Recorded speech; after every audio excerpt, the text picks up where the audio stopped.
Hey, this is Gordon for Inspiration Tats, and today we're gonna talk about the problem of white screen, or this is a display problem that we're gonna talk about today. So the problem looks like this.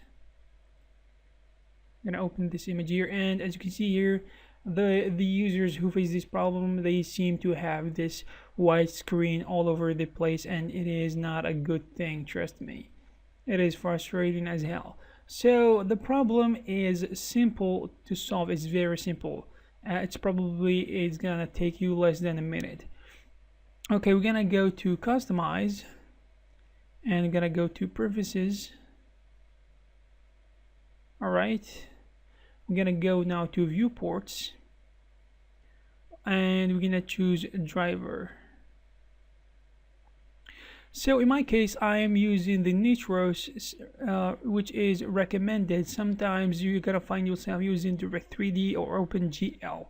So in my case, let's pretend that I have problem and I am using this recommended display driver. So I'm gonna switch to the OpenGL. I'm gonna hit OK, right? Don't cancel, hit OK, say OK to this. I don't want to change because I'm usually I'm actually okay with the recommended driver.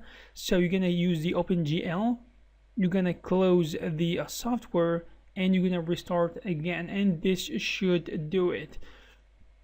And of course, let's go back a little bit. And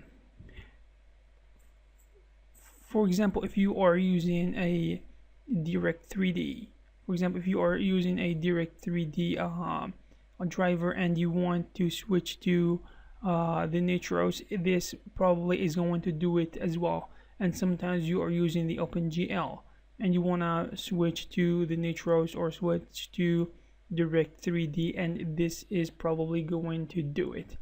All right, and I hope that's it. I hope that was useful. Please like this video if you found it useful and likable, because other people are gonna know whether it works or not. And yeah, see you in the next one.